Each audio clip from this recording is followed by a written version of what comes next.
Buen día, alegría. Cada vez ya estamos más cerca al final de Arpas Eternas 3. Nos quedan muy pocos capítulos. Hoy vamos a avanzar 2. Vamos a avanzar los capítulos de Yahshua ante sus jueces y Quintus Arrius.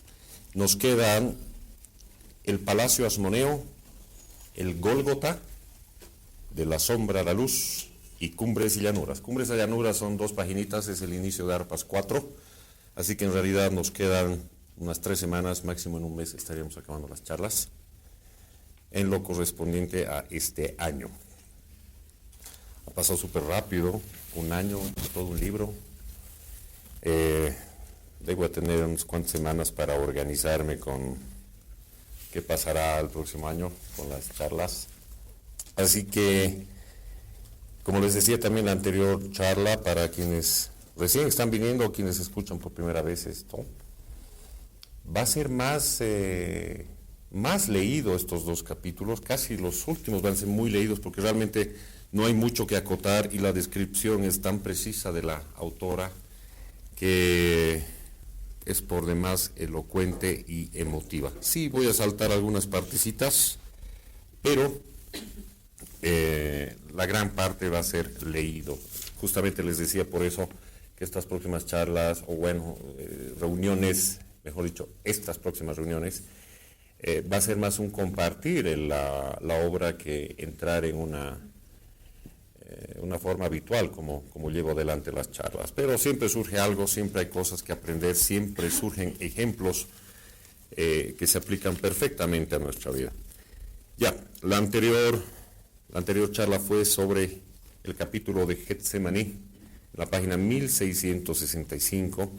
Aquí hemos explicado cómo Yahshua es aprehendido, cómo es llevado, bajo qué circunstancias, qué es lo que pasó con Judas, qué pasa con el mismo Yahshua, dónde se lo llevan, qué pasa mientras tanto con la gente que lo quiere, con la gente que se desayuna de la noticia.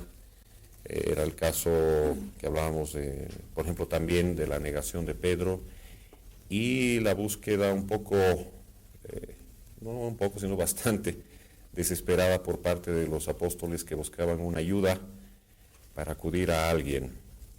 Y no todos sabían, porque como aclaraba la anterior charla, el maestro fue apresado de la manera más rápida y entre comillas discreta, justamente para que el pueblo que lo adoraba no se levante. Entonces era necesario atraparlo entre gallos y medianoche, de a oscuritas, y llevárselo a un lugar donde nadie pueda defenderlo. Entonces era muy poca gente la que sabía, está de más decir todos los apóstoles.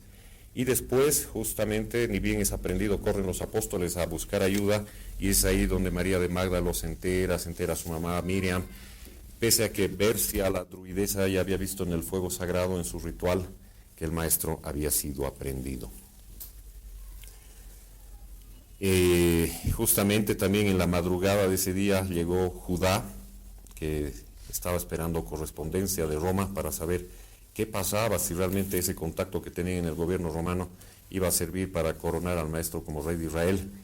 Y las noticias no fueron de lo más positivas, se frustró porque aprendieron al ministro y bueno, llega y se entera la noticia qué es lo que pasaba con Yahshua, y ahí empieza el calvario de Judá, como yo le llamo, porque para quienes han leído la obra, este personaje de Judá, una persona que ha seguido al maestro un buen tiempo, adquiere un rol protagónico en acompañarlo al maestro hasta el momento mismo de su crucifixión. Es muy duro, es muy fuerte, a mí realmente me conmueve mucho Judá. Está de más decir, el dolor de todos es tremendo, pero solo vamos a hacer ahora la descripción. El capítulo más fuerte, creo que yo, de estos que vienen es el del Gólgota, justamente. Pero no quita que este de aquí de Yahshua ante sus jueces y Quintus Arrius no deje de ser menos doloroso, porque es acá donde sucede lo de Pilatos y lo que pasa también con Herodes. Así que bueno, vamos a comenzar. Página 1684, Yahshua ante sus jueces. A las primeras horas de la mañana se hallaban reunidos en el templo, en el recinto destinado a deliberaciones judiciales, 32 miembros del Sanedrín para juzgar los supuestos delitos del más grande espíritu que bajó a la tierra, de la encarnación del Verbo divino, del pensamiento de Dios, del ungido de Dios, enviado por el eterno amor para encarrilar de nuevo la marcha de la humanidad hacia sus gloriosos destinos.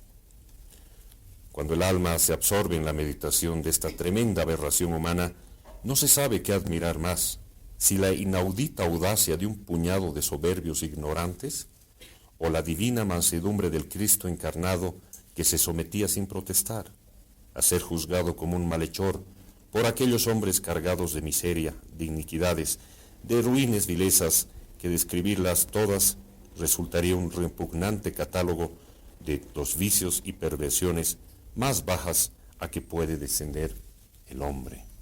Tales eran los jueces de Israel, ante quienes comparecía Yahshua de Nazaret, ungido de Dios.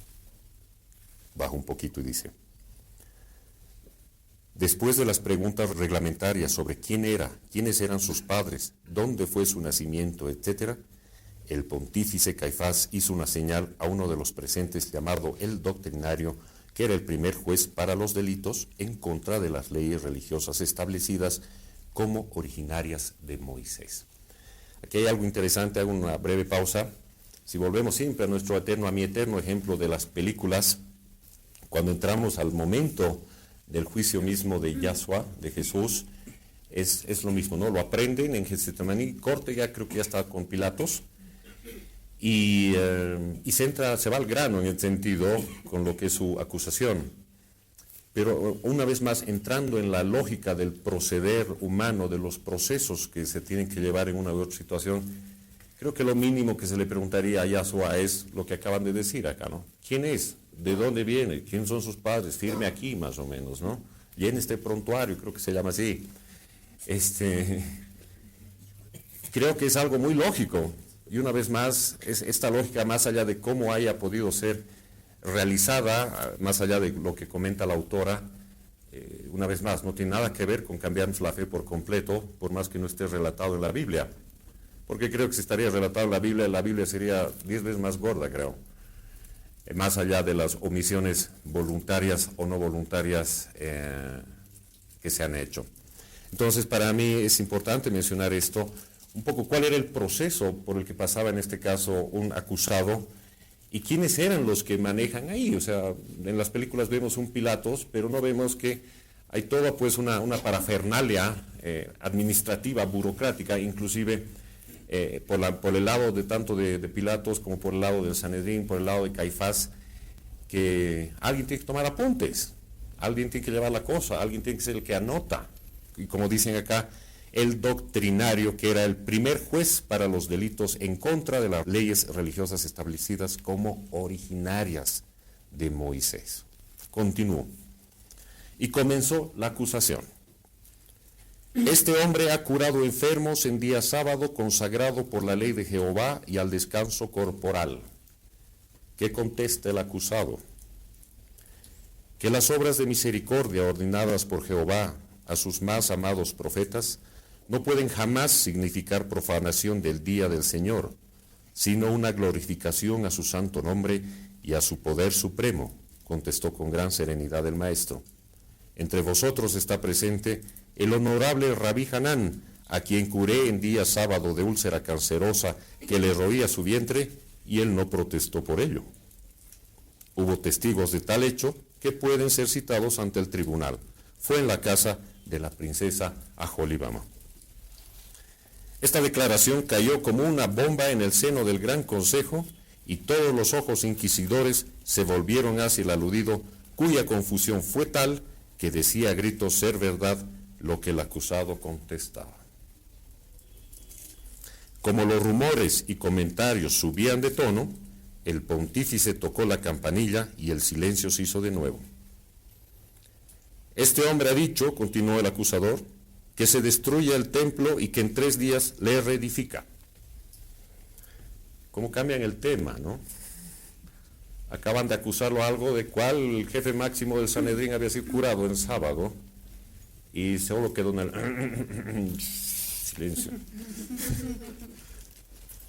Lo que sigue mostrando que injusta es la humanidad, realmente hasta tan bajo que podemos llegar. Dice, este hombre ha dicho, continúa el acusador, que se destruye el templo y que en 3 días le reedifica. Defiéndete si puedes, gritó el pontífice. El hombre de bien, cuya conciencia está de acuerdo con los 10 mandatos de la ley divina, puede hablar de su cuerpo físico como de un santuario o templo que encierra el ego o alma, emanación directa del Supremo Creador. En tal sentido lo he dicho. Luego quieres decir, arguyó el juez doctrinario, que destruido tu cuerpo por la muerte, en 3 días le resucitas. Le saco del sepulcro porque está en ley que esta vestidura de carne no sea pasto de la corrupción, contestó el maestro. Aquí se armó otra baraúnda más ardiente que la primera.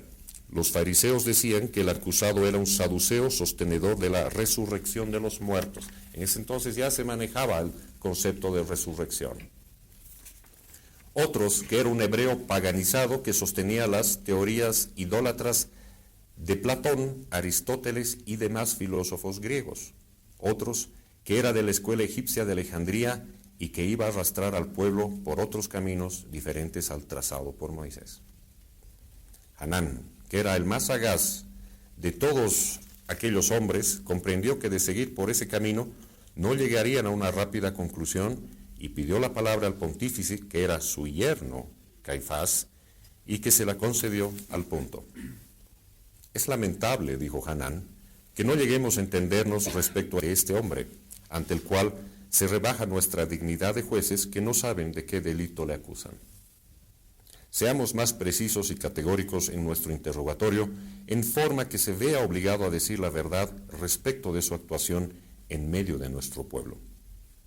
Hemos visto que este mismo pueblo le aclama como al rey de Israel, como al Mesías libertador anunciado por los profetas.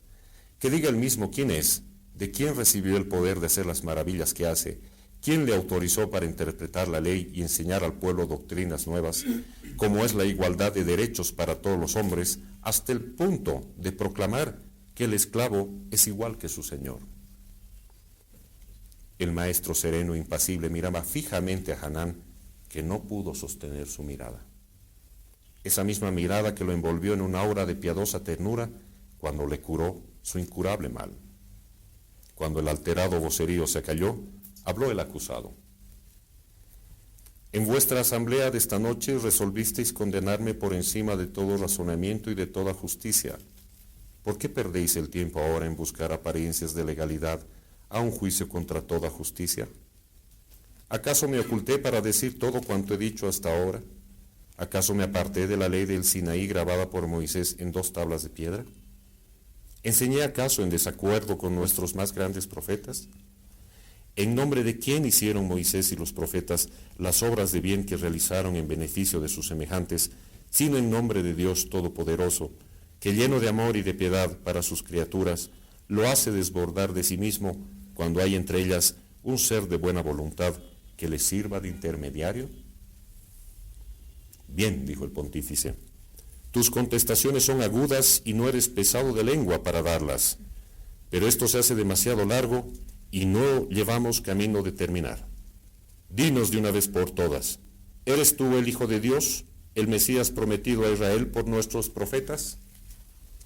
En nombre de Dios te conjuro a que nos digas la verdad.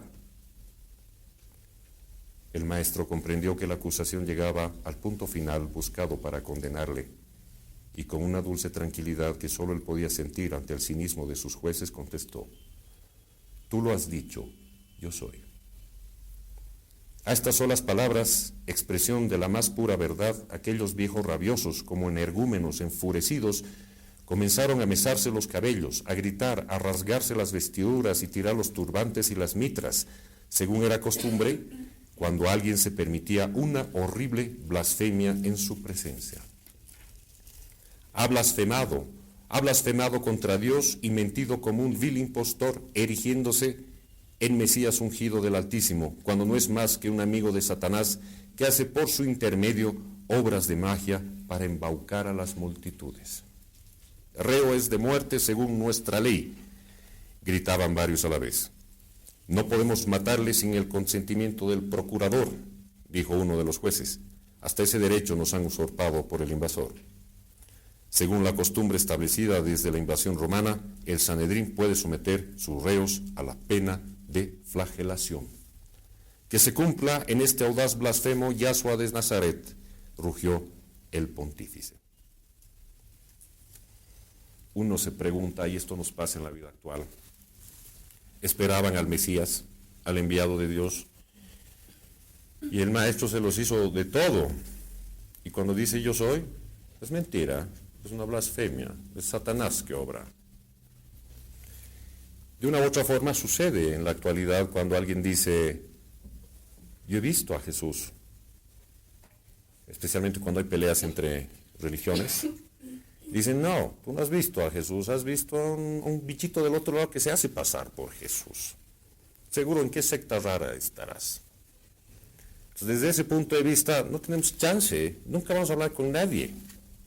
Ni con Jesús, ni con María, ni con José, ni con nadie. Porque cualquiera puede decir, no, no es él, es Satanás. Estaríamos obrando igual o peor que el Sanedrín, teniendo 2000 años técnicos de evolución posterior, pero con la misma ignorancia y tosudez y obtusidad, si vale el término, en nuestra forma de pensar. ¿Cuántas veces pasa eso en las religiones, entre las mismas congregaciones, que viene alguien y dice, anoche entró Jesús y me dijo que tenía que hacer tal cosa? Entonces, quien tiene docente, esa persona dice, anda, no le estás charlando, a vos nadie te ha dicho nada, vos te quieres ir de aquí, y me estás metiendo a Jesús de por medio. Posiblemente otro dirá, oye, ¿qué te has fumado? Estás mentalizando, ¿no? ¿Con qué cactus milenario estabas? Ya. Entonces empieza a surgir el escepticismo en nosotros, cuando de pronto, por ejemplo, viene alguien y te dice, se me ha presentado Buda. Y vos, no hay tal, Jesús es el maestro, no se tiene que presentarte Buda porque estás en pecado. Jesús es el Hijo del Padre, así que solo a Él le debes tu obediencia. Y el pobre hombre que estudió y vivió el budismo toda su vida, se ve relegado por un hombre que solo cree en su línea religiosa. Y de nada sirve. Yo me pregunto, ¿qué tenemos que esperar? ¿Qué tiene que suceder para que realmente sea verificado, aprobado con 8000 sellos, que sí, evidentemente hemos hablado con el Maestro Jesús alguna noche, o que el Maestro se ha aparecido en nuestros sueños, y no necesariamente en nuestros sueños, sino en una intuición, en un tincazo, como decimos, en un grito desesperado, en un movimiento desesperado que la lógica no te lo daba y tú dices, no sé cómo reaccionaba así.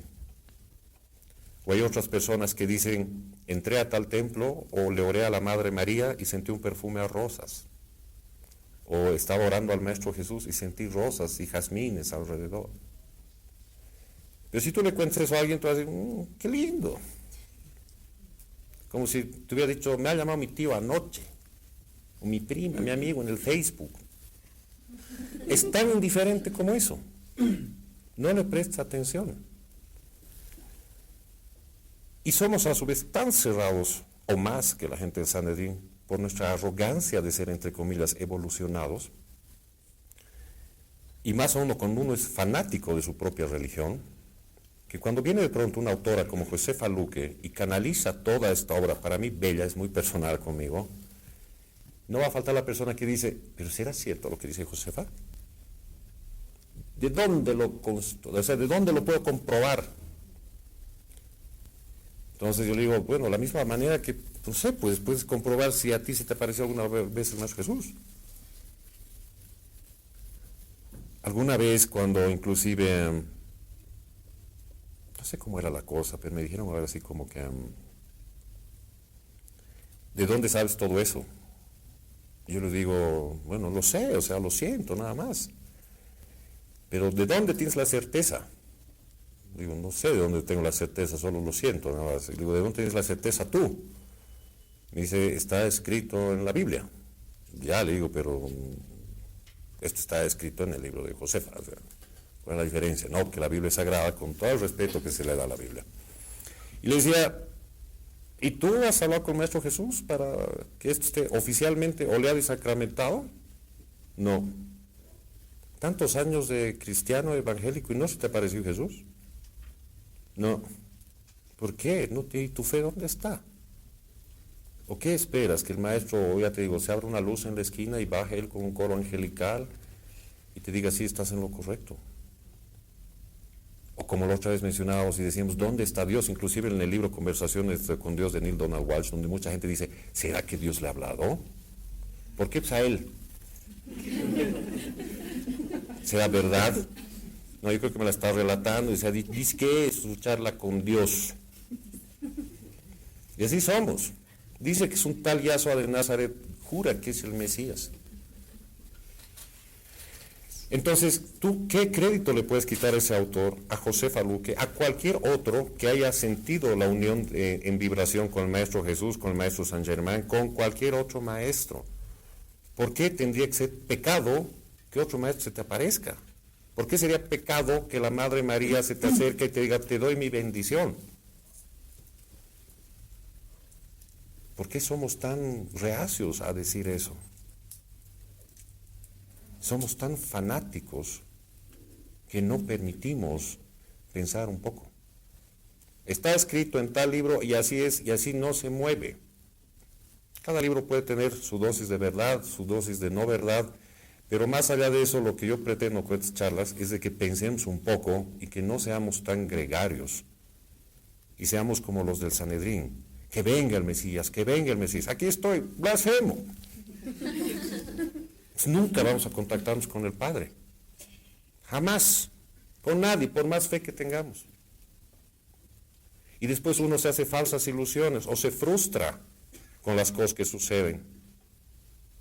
La típica, yo creo en Dios, tengo toda la fe en el Maestro Jesús que me va a ayudar con esta cosa y no lo ayuda. Entonces, ¿qué dices? Es que no he tenido fe. Es que me ha castigado, y si no me ha castigado a mí, lo ha castigado a mi marido, que es un tal por cual. Y por él estoy pagando karma familiar, si es que menciona la palabra karma familiar.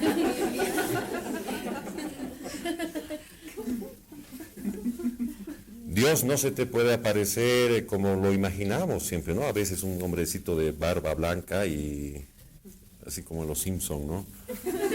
Que solo le vemos hasta el hombro más o menos. Y si tú preguntas, dices, ¿dónde está Dios? ¿Cómo que dónde está Dios? ¿Dónde está el Maestro Jesús? ¿Cómo compruebo que está el Maestro Jesús? Y alguien te dirá por ahí tal vez, estoy en el aire que respiras, en la luz que entra a tus ojos, en el vino que compartes en tu mesa, en el aire que respiras, en la sangre que corre por tus venas. Ahí estoy. Y uno siempre buscando afuera, buscando a Dios y la respiración, y la vida y la alegría, el sol, las plantas y todo, y uno buscando a Dios.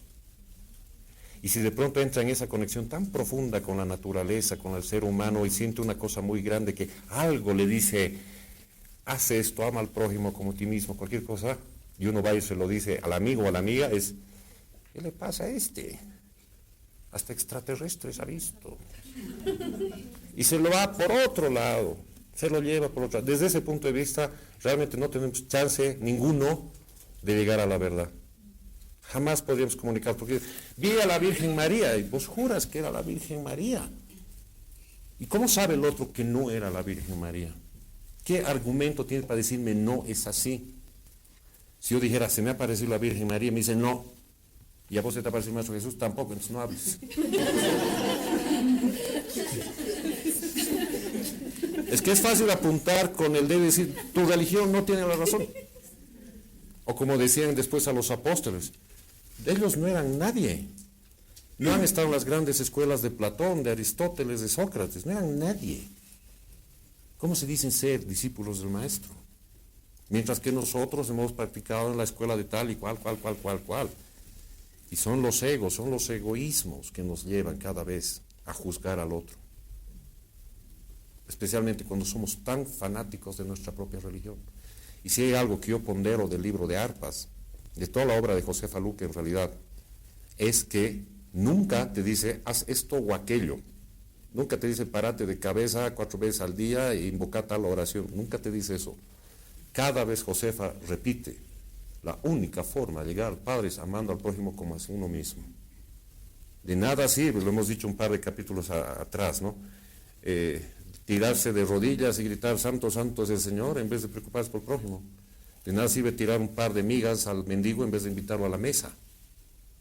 Y así de esos ejemplos los da Josefa Luque, que nada tienen que ver con un relicario, con una receta para llegar pulcros al paraíso y escaparnos del otro lado. Y ese otro lado, el lado oscuro, como lo dicen en Star Wars, en la Guerra de la Galaxia, no es otro lado que nuestro lado oscuro. El otro día escuchaba una canción que dice, se llama Say, no sé cómo traducirlo, de la película The Bucket List, del Morgan Freeman y el, ¿cómo se llama? El Jack Nicholson. Les conté además de esa película. Y en la canción dice, sé una armada de un solo hombre peleando contra la oscuridad de tu mente. Hermoso. Y mientras pasan esas cosas, uno se está pajareando porque el otro no se sentó bien, porque el otro no dijo su tal cosa de la Biblia o tal cosa, no repitió de memoria tal cosa. ¿Cuántas veces rezamos por defecto, no? Modo rezo, y repites la oración. Hasta le das tonitos a la oración, ¿no? Así como los típicos tonitos de azafata de aeropuerto, ¿no? Así uno hace sus oraciones, más de uno se enchufa en eso y ahí nos damos cuenta que la cosa es totalmente monótona, mecánica y de sentir no tiene absolutamente nada. No se trata de hacer 50 oraciones, basta una, bien sentida. Sigamos. Bueno, que se cumpla en este audaz blasfemo Yahshua de Nazaret, rugió el pontífice. Y 2 hercúleos sayones entraron en el recinto y tomando al maestro por los brazos, lo sacaron a una galería interior donde había una decena de postes de piedra con gruesas argollas de hierro, a uno de los cuales le ataron fuertemente. Y uno de aquellos verdugos empezó a asestar golpes sobre aquella blanca espalda que apareció listada de cárdeno. Longinos, que al entregar al prisionero siguió espiando desde la Torre Antonia, cuando llegó este momento avisó al procurador Pilatos, escribía en su despacho del pretorio. Unido como estaba al templo a la fortaleza, por la galería de Herodes, pronto estuvo en el recinto del Sanedrín con Longinos y otros soldados. ¡Alto ahí!, gritó al sayón que azotaba al maestro, que si atormentáis a este hombre justo, os mando a todos al calabozo, engrillados de pies y manos. Harto estoy de todos vosotros y de vuestros crímenes en la sombra. Mandó a Longinos que le desatara al preso y le condujera de nuevo a su primera prisión de la Torre Antonia. Con 2 golpes de espada cortó el centurión las cuerdas que ataban al maestro a la columna y le vistió apresuradamente sus ropas que habían sido arrojadas al pavimento. Tradicionalmente conocemos que fueron 40 latigazos. Y también hemos conversado en alguna charla que realmente veamos desde el punto de vista de lo que es la verosimilitud, de lo que se nos cuenta y lo que es en la realidad, que decíamos, y se lo menciona, se lo muestra un poquito en la película de Mel Gibson, cómo eran esos látigos, eran armas contundentes, no era una quinzacharaña como decimos, no era un cinturón, no era una cuerdita. Ya te iba a ver, destapate la espalda y date un ligazo, o que alguien te dé un ligazo, ¿no? No, que alguien te la hace así fuerte, doble liga, hace como te dueles, roja tu espalda, imagínate un latigazo de esos, y además con esos hercúleos hombres, que estábamos para eso. Imagínate 40 latigazos, no hubieras tenido piel, tus huesos estarían fracturados, no podría cargar la cruz. Seamos lógicos. Claro, no va a faltar que me diga, pero era el maestro, ha sobrevivido a los 40 latigazos y por eso ha cargado la cruz. Pues si se trata de eso, todo tiene justificación. Pero si era el maestro, para eso no recibió los 40 latigazos, ¿me entiendes? O sea, ¿en qué tipo de conversación entramos? Sí, aquí la autora que menciona que reciben para latigazos. Pero una vez más, volviendo al efecto chisme, dicen que era 2, no, 20 eran, no 2, no, a mí me han dicho 40. Además, Pilatos era el que estaba ahí contando. Listo, ya. Quedó en la historia, 40 latigazos se recibió el maestro. Y nosotros lo apropiamos y como eso está en la Biblia, o está aquí, o está allá, ya son 40. Pero pasando por encima del sentido común y de la lógica. Creo que con 2 basta y sobra para que a uno le duela. Basta y sobra. Y segundo, ¿por qué 40? ¿Por qué no 22? ¿Por qué no 54? Y además en el 39 paran. O sea, seamos un poco mente abierta y tratemos por lo menos de indagar, ¿será así? Por lo menos cuestionémonos un poco. Ya el maestro nos dirá en algún momento si fue así o no, a cada uno, en la privacidad de su templo interior. Y le vistió apresuradamente sus ropas que habían sido arrojadas al pavimento. Se apercibió de que el cuerpo del prisionero se estremecía en un compulsivo temblor y que una palidez de muerte cubría su hermosa faz. Temió que iba a desvanecerse y mandó a 2 hombres de sus soldados que formaran silla de manos en sus brazos fornidos y así le llevaron de nuevo a la prisión de la torre. El maestro parecía haber perdido el uso de la palabra, pues se encerró en un mutismo del que nada ni nadie conseguiría sacarle. Diríase que si su cuerpo físico estaba aún en la tierra, su radiante alma de hijo de Dios se cernía en las alturas de su reino inmortal. Su mirada no se fijaba en un punto alguno determinado, sino que parecía vagar incierta más allá del horizonte que le rodeaba. Pilatos había regresado a su despacho del pretorio cuando le llegó un pergamino de Claudia, su esposa, que decía: «Guárdate de intervenir en la muerte del profeta Nazareno, porque en sueños he visto tu desgracia y la mía por causa de este delito que los sacerdotes quieren cargar sobre ti. Los dioses nos son propicios dándonos este aviso: no traspase su mandato, porque seremos duramente castigados». Claudia. Terminaba el procurador la lectura de este mensaje de su mujer cuando comenzó una gritería frente al pretorio que parecían aullidos de lobos o rugidos de una jauría rabiosa. El Sanedrín había sacado a escena su último recurso.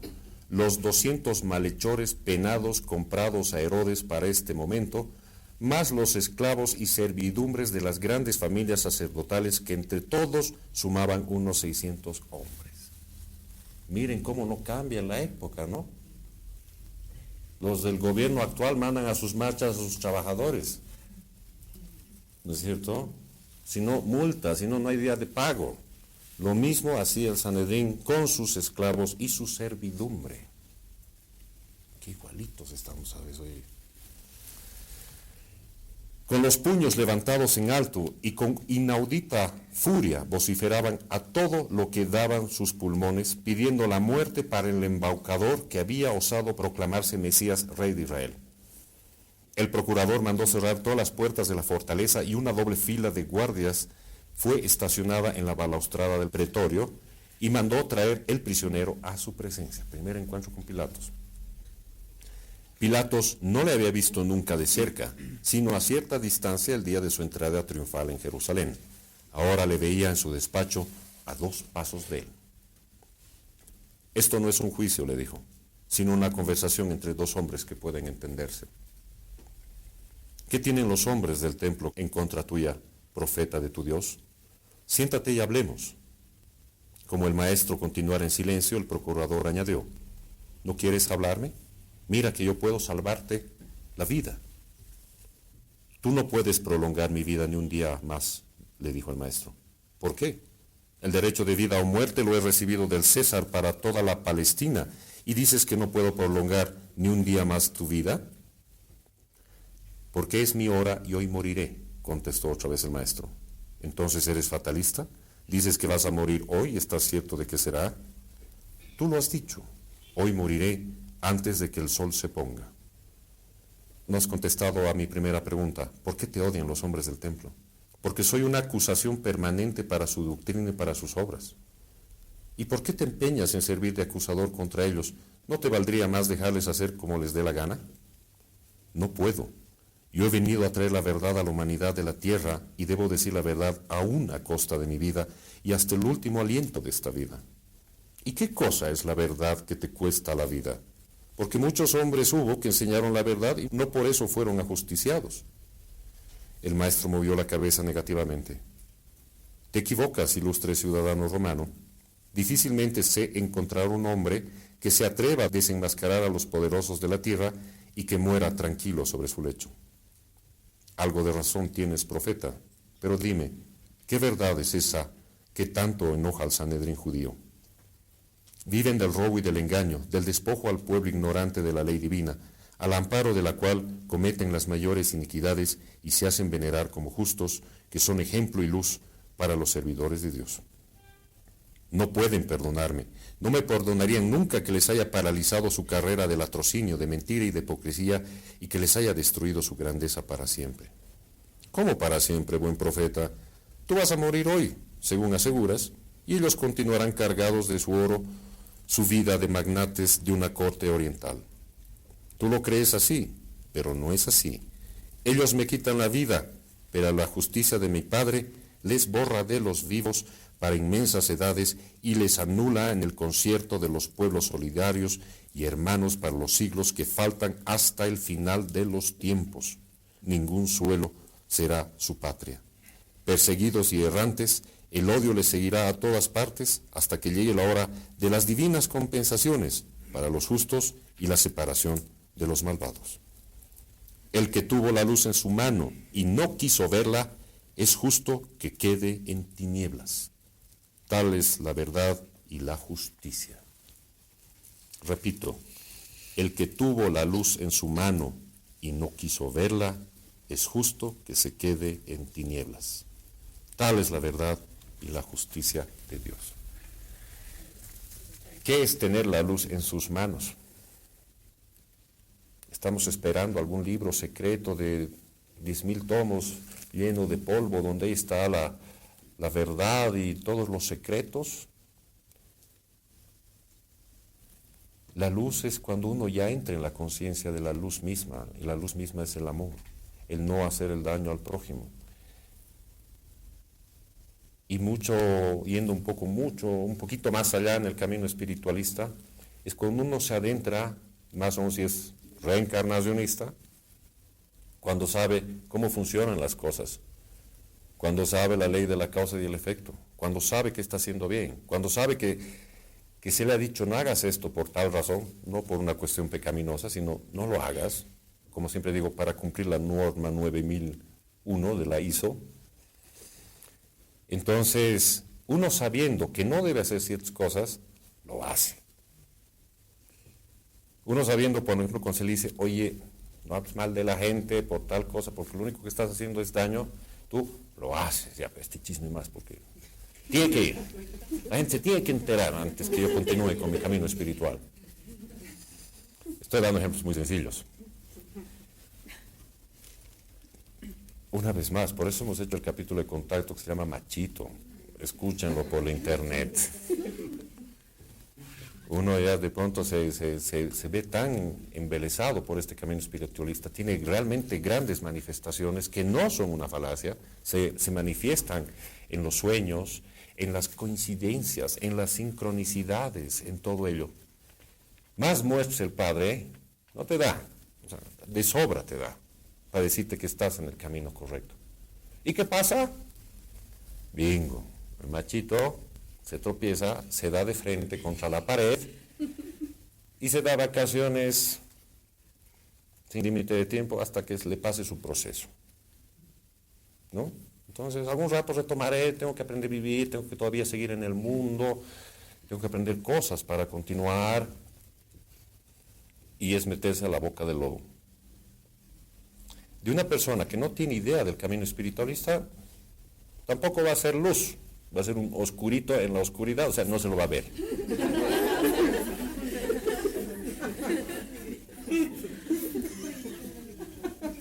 cuando alguien ya es luz, basta una velita para que ya no haya oscuridad. Obviamente, como sabemos que en este mundo vive, todavía en estos planos cercanos a nosotros vivimos en dualidad. Los amigos no están buenos, quieren apropiarse de esa luz. Entonces te dan lo que te gusta. Siempre decimos, ¿no? Va a venir Satanás y te va con su cara fea, con su trinche, y te va a ofrecer toda la riqueza del mundo si no le ven su alma. Yo digo, ese marketing es bien malo. Porque en vez de atraer a la gente, los vas a asustar. No pasa nada pues con ese marketing. ¿Cómo quieres sacar a alguien de su camino? Mostrándole lo que le gusta. Y a veces las cosas que nos gustan no siempre son las idóneas para el camino espiritualista. ¿No es cierto? Entonces, pero aún así, somos humanos, la carne es débil, caemos en la tentación, la espiritualidad puede esperar. Y como nadie me ve, nadie opina, nada, ok. Mañana me pongo en oración, retomo las cosas y ya. Juro que desde junio vuelvo. Full. La típica, ni tú te la crees. O cuando estás por volver, otra cosa ha salido. Va a tener que pasar 2 semanitas más. Fija, 2 semanas. Y no te das cuenta que tu tiempo puede estar acabando, puede estar terminando, que solo el Padre está esperando tu sí, y vos por realmente preocuparte por nimiedades después de ver la grandeza de lo que es el Espíritu, te estás dejando por eso. Cuando Judá le dice, ¿por qué? Y el maestro dice algo así como que, ¿tú crees que voy a cambiar por un par de añitos de reinado toda la gloria de Dios? Y es lo mismo para nosotros ahora. O sea, creemos que por tener un auto último modelo y aspirar a ese gran puesto solo para satisfacer nuestro ego, ¿estamos cambiando eso por un gran camino del Padre? Ahí nos damos cuenta si hemos venido a hacer dinero como meta o a usar el dinero como una herramienta. Al espiritualista, su objetivo es otro. Si hiciera otro capítulo de Contacto, haría un capítulo que se llama El laburo. Y creo que viene a colación. Porque cuando a ti te pasa alguna cosa, una desgracia, tú dices, yo por el Padre lo hago. El Padre me ha puesto aquí, yo me voy a lanzar.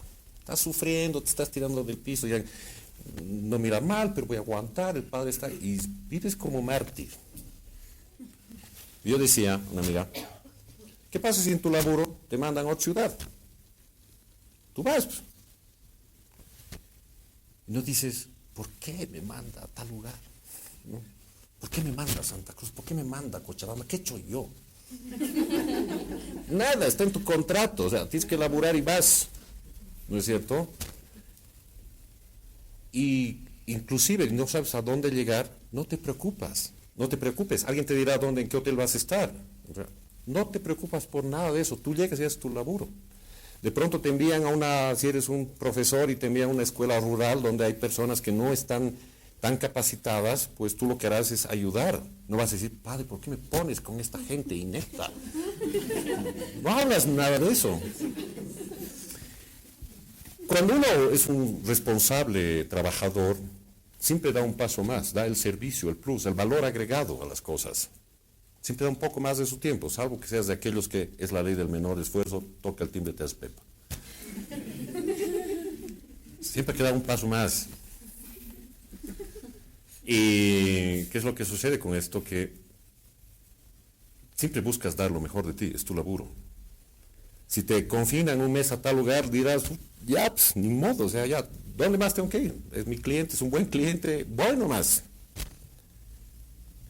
Tus relaciones, tus actividades, las formas de tal manera que vas a ese viaje. Eso mismo hacemos por el Padre. Pero no sé en qué momentito le metemos la dosis de drama.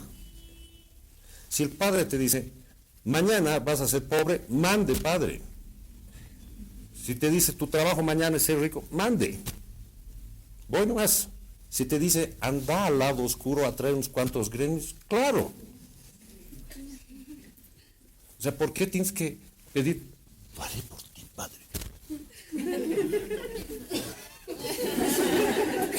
Vas. O vas a tu jefe y le dices, por ti, jefe, lo haré. No haces eso. Salvo que digas, si me subes el sueldo, pues estar yendo. ¿No? Entonces, entendamos que nuestra labor por el Padre es así de clara. Y de la misma manera que el Padre te dirá, mira, mañana tienes que ir a África, al desierto, donde hay 2 personas, tienes que estar ahí. Vas, pues. Si te manda tu jefe, vas. Si te manda el Padre, ¿por qué no ir? Y si encima del Padre te dice, ya has laburado bastante, ahora date unas vacaciones en Hawái. Dices, ¿seguro, Padre? ¿No quieres que haga otra cosa mientras tanto? Mientras voy a Hawái, ¿no quieres que haga nada? No, hermano, descansa, te dirá el Padre. Pero, por eso yo digo el laburo, entonces venía a laburar. Pero ya te digo, no sé por qué le ponemos esa dosis que me ha castigado, me ha hecho eso. Si tu jefe te manda a hacer un trabajo muy específico, que sabes que va a demandar horas más de tu tiempo, ok, es el laburo, hay que hacerlo, si no te quedas sin pega. Lo digo cuando la persona aparte es un profesional responsable que da lo mejor de sí y no uno que se anda quejando de todo. Obviamente hay jefes explotadores. Pero el Padre, o sea, te daría ese lujo de decirle, me estoy explotando.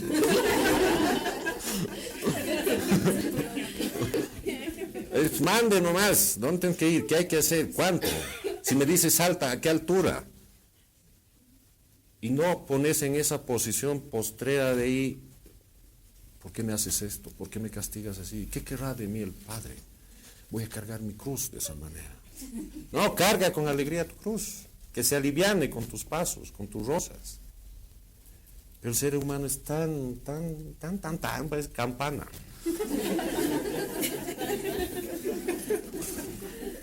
Sigamos. Sigamos en la 1690, dice, profeta, le dijo Pilatos, confieso que no entiendo este lenguaje tuyo, pero sí veo claro que no hay delito ninguno en ti. A fe mía, que no morirás hoy. Y el procurador dio un golpe con su mano en la mesa. Oye, allá afuera, te acusan de enemigo del César y te amenazan con hacerte caer como ha caído Sellano, el ministro favorito, que hoy es un condenado a muerte, dijo el maestro. Pilatos, enfurecido al oír los desaforados gritos contra él, abrió un ventanal y dio órdenes de cargar contra la multitud. La turba de malhechores, acobardada, iba a desbandarse, pero a su espalda estaban los agentes del Sanedrín, que les amenazaban con volverlos de nuevo a los calabozos de donde les habían sacado y sin cobrar un denario del dinero prometido.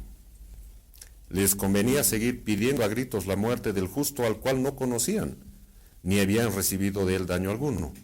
Pero era tan dura y terrible la vida del calabozo, en que estuvieron sepultados vivos y para toda la vida, que al hacer la comparación no podían dudar, y seguían vociferando a la vez que se esquivaban de los golpes de los guardias montados que les arremetían con sus caballos. El Sanedrín ponía en acción la técnica usada en todos los tiempos por los hombres a quienes domina la ambición del oro y del poder: levantar la hez del populacho inconsciente y embrutecido por los vicios en contra de las causas nobles y de los hombres justos, cuya rectitud les resulta como un espejo en el cual ven retratada de cuerpo entero su monstruosa fealdad moral. El procedimiento de esos poderosos magnates del templo no era, pues, nuevo, sino simplemente una copia de la forma empleada por la teocracia gubernativa de todos los tiempos y de todos los países regidos por la arbitrariedad, el egoísmo más refinado y la más completa mala fe. Eso lo vemos día a día en la actualidad. Más de una vez me ha constado que cuando habían marchas, personas conocidas mías del campo no sabían por qué estaban marchando, pero igual eran una masa, igual que aquí. Cómo la gente se vale de la ignorancia y de la situación económica de las personas para mover sus más egoístas intenciones. Pasamos al capítulo Quintus Arrius. Es un capítulo muy corto, pero es un sablazo, espero poder llegar de pie. Me he hecho lloriquear y moquear esto más de una vez, así que espero que no lo haga hoy. 1690, página Quintus Arrius. ¿Cómo vencen? ¿Cómo vencen? Si quieren así latigarse, cierren sus ojos. Este personaje para mí es uno de mis favoritos en Arpas 3. Realmente es un amigo leal. Es de esos hombres que no encuentras. Es un alma muy afín al Maestro Jesús. Ouch, ya me está doliendo. Ya, calmito. Ok. En ese momento apareció en el primer ángulo de la calle transversal, ahí en la callecita, el príncipe Judá, que con su lujoso traje de primer oficial de la gloriosa Itálica y a todo el correr de su caballo negro retinto, avanzó por entre el populacho como un torbellino, atropellando a unos y otros y dejando tendidos a los que alcanzó el empellón irresistible de su corcel. Sin desmontarse entró a la vasta plaza y dio un grito que resonó en todas las bóvedas de la Torre Antoni del templo. Por Roma y por el César, a las órdenes del procurador romano, para hacer trizas a esta canalla, a las armas. Los 4 primeros oficiales de una legión romana eran tribunos militares, o sea, un grado muy superior a los centuriones, por lo cual toda la guarnición debía obedecerle. Pilatos había oído el grito formidable y salió a un balcón. Judá le vio y le saludó con su espada al mismo tiempo que le decía: Quintus Arrius, viva el César. Y un poderoso viva de toda la guarnición de la torre resonó como el eco de una tempestad. La turba de malhechores se había corrido a lo largo de la calle y los agentes del Sanedrín no sabían qué partido tomar. Las terrazas del templo estaban desiertas y las puertas herméticamente cerradas. Los ancianos jueces del Sanedrín no creyeron prudente asomar la nariz en aquellos críticos momentos. Ellos obraban en la sombra, resguardados por la fuerza del oro y de aquella horda de piratas que habían soltado a las calles de Jerusalén como jauría rabiosa para apresar un cordero. A la silenciosa prisión del augusto mártir llegó también el grito formidable del príncipe Judá y le reconoció en el acto. Su corazón se estrujó como una flor marchita ante la noble fidelidad y amor de su amigo que no se resignaba a verle morir. Conociéndole como bien le conocía el maestro, comprendió que Judá no cejaría en su empeño y que podía llevar las cosas a una violencia tal que hubiera que lamentar después consecuencias fatales. Estando libre de ligaduras, el maestro se acercó a la puerta y llamó al viejo conserje. El viejo conserje acudió. Aunque te parezca extraño, le dijo, solo yo puedo impedir que la revuelta llegue a mayor grado. Haz el favor de llamar al procurador o llévame ante él. El conserje, que temblaba de miedo por el furor del populacho y porque 2 hijos suyos estaban entre la guarnición, corrió al despacho del procurador y le avisó lo que ocurría. Pilatos, que tampoco estaba tranquilo, acudió al llamado. Profeta, le dijo, eres un gran personaje cuando así pones tan contrarias fuerzas en movimiento. El maestro tuvo ánimo para sonreírle al mismo tiempo que le decía, si me permites hablar con Quintus Arrius, toda esta tormenta se calmará. ¿Pero tú le conoces?, preguntó Pilatos. Desde hace muchos años, contestó el maestro. Un momento después, el príncipe Judá se abrazaba del cuello del maestro y toda su bravura de soldado se resolvía en un sollozo contenido y en 2 lágrimas asomadas a sus ojos y que él no dejaba correr. Judá, amigo mío, le dijo el maestro con su voz más dulce que parecía un arrullo. Tú me amas, ¿no es verdad? Judá ya no pudo contenerse y doblando una rodilla en tierra besaba 1 y 1000 veces la diestra del ungido y le decía con su voz entrecortada por la emoción. ¿Y me lo preguntas? Yahshua, mi rey de Israel, el Mesías ungido del Altísimo, mi sueño de liberación y de gloria para el suelo que me vio nacer.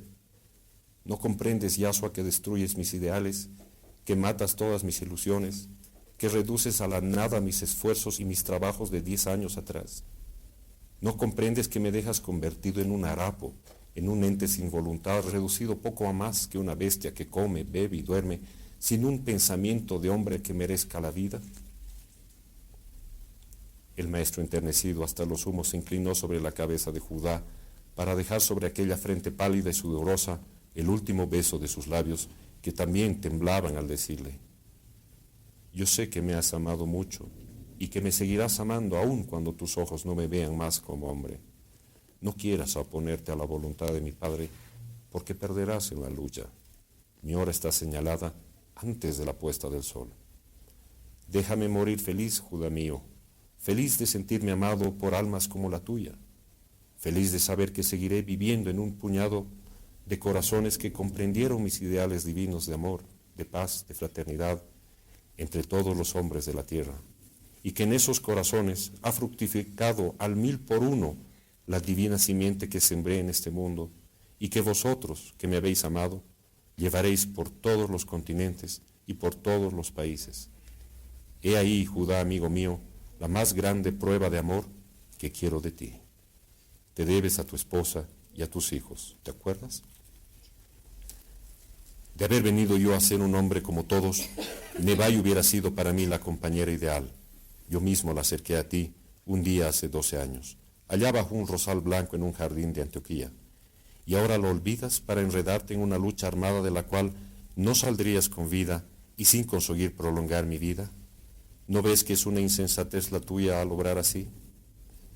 Déjame entrar al reino glorioso de mi Padre, que me espera para coronarme. Hacerme claudicar de mi supremo deber, Judá, no es ciertamente la prueba de amor que esperaba de ti. Por unos años más de vida terrestre, por una gloria efímera y pasajera, ¿quieres que cambie la gloria inmarcesible del mensajero de Dios, de hijo de Dios, de príncipe heredero en su reino inmortal? Judá, que aún permanecía con una rodilla en la tierra, inclinó su frente vencida sobre la mano de Yahshua, que recibió las últimas lágrimas del hijo de Itamar. Te he comprendido por fin, Yahshua, hijo de Dios, dijo Judá levantándose. Que el Altísimo sea tu compensación y tu corona. Adiós para siempre. El maestro le abrió los dos brazos. Adiós para siempre, no, jamás, nunca, porque el Hijo de Dios vivirá como Él, en el aire que respiras, en el agua que bebes, en el pan que te sustenta. Hasta luego, Judá, amigo mío, hasta siempre, unidos en la vida, en la muerte y más allá de la muerte. Que la paz sea contigo y con los tuyos. El maestro se desprendió de aquellos brazos de hierro que le estrechaban, y el príncipe Judá salió como un fantasma que arrastrara el huracán. Se empeña en morir hoy antes de la puesta del sol, le dijo a Pilatos cuando le vio de nuevo. Pues yo también soy duro de cerviz y no le condenaré, dijo, porque un ciudadano romano no es un vulgar asesino que manda matar a un hombre sin delito alguno. Que tus dioses te sean propicios, dijo Judá.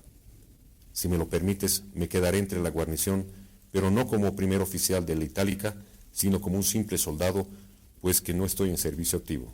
Quiero ver de cerca cómo se desarrollan los acontecimientos. Bien, te haré dar un uniforme de centurión y mandarás la centuria que viene ya de la ciudadela hacia aquí. Estos ruines judíos no darán guerra hasta el final.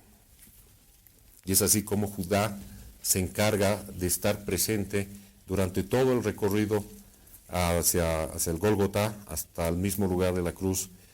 Era Judá que acompaña al maestro en todo este recorrido. Pese a que se dice entender Judá, no terminaba de entenderlo realmente hasta un momento después donde sí le viene una luz muy fuerte, y es ahí donde el maestro le bendice. Pero obviamente en el momento mismo que el maestro está en la cruz no aguanta más, se lanza a llorar, le viene de todo a Judá, y es una escena muy, muy dura. Casi pierde la vida de tanto amor al maestro, de toda esa tensión nerviosa, de todo eso que estaba cargando sobre sus hombros. Bueno, nos toca posteriormente, próxima charla, lo que es el Palacio Asmoneo. En este capítulo es justamente el va y ven de lo que es de Pilatos a Herodes y de Herodes a Pilatos. Es un capítulo un poco largo, así que no sé si me va a tomar una o dos charlas llevarla a cabo, porque inmediatamente después de esto viene el Gólgota. Así que son capítulos muy fuertes, ya les digo.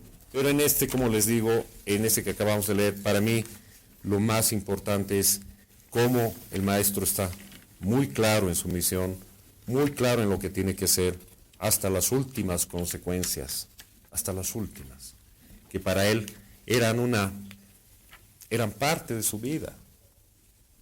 No era una obligación morir por su padre, no era una obligación morir por sus semejantes, era un deber, pero era amor a la vez.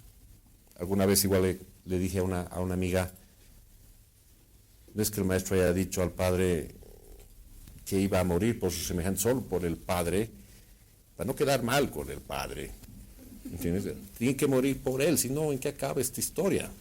No ha sido así. El padre le ha dicho, tienes libre albedrío de dejarlo o no. Si quieres puedes dejar la cruz y subir en este momento. Y él dijo, no, la cruz. Voy a hacerlo porque quería hacerlo, porque era el amor que el maestro sentía por sus semejantes. Tintes muy fuertes. Sí, podemos decir, era su misión. Claro que era su misión. Todos tenemos una misión. ¿Cuál es la misión? Amar al prójimo como a ti mismo. Y el maestro lo llevó al clímax, que es morir por el prójimo. ¿Cuántas veces nosotros de románticos decimos, ay, por ti daría la vida? Ay, ¿por qué no has venido anoche? Ay, hacía frío.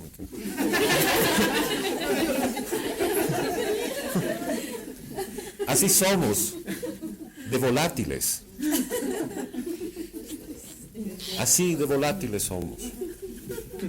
Sí, morirías por tu mamá, pero por el de la esquina no me cae bien. Que se muera otro por él. Y así seguimos amando al semejante, ¿no? Si el Padre nos dijera, mañana tienes que morir por aquel, solo restaría decir, mande, Padre, ¿a qué hora? ¿Cómo? ¿Qué nos hace pensar que esta vida que vivimos, entre comillas, llena de injusticias, de castigos, no es más que un mandato del Padre? ¿Por qué uno de pronto tiene tantas situaciones contrarias? No es porque sea un loser, que tiene mala suerte, que todos están contra él, que la ley de Murphy. No, nada tiene que ver con eso. Todo lo que te pasa, todas esas adversidades son para templarte, no para darte a la farra. No es beber para olvidar.